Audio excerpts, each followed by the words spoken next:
ஒரு ஆளுக்கு ஒரு தடவ அடி சறுக்கலாங்க. எனக்கு ஹெக்டிக் டே அன்னைக்குன்னு பார்த்து 1000 தடவ சறுக்குச்சு. ஆல்ரெடி 2 கிலோ கேக் நான் வந்து வேஸ்ட் பண்ணிட்டேன். இதுதான்டா ஃபைனல் ட்ரைன்னு பேக் பண்ணும்போது கப் கேக்கும் சேர்த்து பேக் பண்ணேன். பட் கரண்ட் போய் கப் கேக் சொதப்பிருச்சு. நல்ல வேளை கேக்கு தப்பிச்சுச்சுங்க. அது இதுதான் என்னோட ஃபர்ஸ்ட் டைம் நான் கேக் சிக்கல் பண்றது.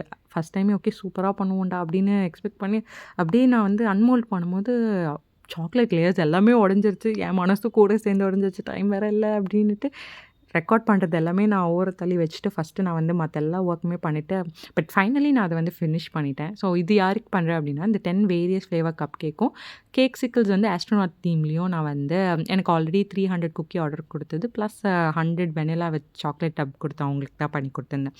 ஸோ அவங்க கேட்ட மாதிரி நான் எடிபிள் டாப்பர்ஸ் அதெல்லாம் பண்ணிவிட்டு அண்ட் கேக் சிக்கிள்ஸ் மேலே வந்து அவங்க ஸ்பெசிஃபிக்காக ஒரு ரெஃபரன்ஸ் பிக்சர் அனுப்பிச்சு இந்த மாதிரி தான் வேணும் அப்படின்னு கேட்டிருந்தாங்க. ஸோ அதே மாதிரி அவங்களுக்கு பண்ணி கொடுத்துட்டேன். இதுக்கு நடுவில் வந்து நான் ஆல்ரெடி ஃபாண்டன்ட் ஒர்க்ஸ்லாம் ப்ரீவியஸ் டேவே பண்ணி வச்சுட்டு அதுக்கப்புறம் இந்த கேக் வந்து அன்றைக்கி வந்து ஃபினிஷ் பண்ணி கொடுத்தேன். ஸோ இது வந்து வெனிலா வித் ஒயிட் சாக்லேட். இதை முடிச்சுட்டு டெலிவரிக்கு அவங்களுக்கு கொடுத்துட்டு வென்யூக்கு போயிட்டு கப் கேக் அண்ட் கேக் சிக்கிள்ஸை செட்டப் பண்ணி நான் அவங்களுக்கு கொடுத்துட்டேன்.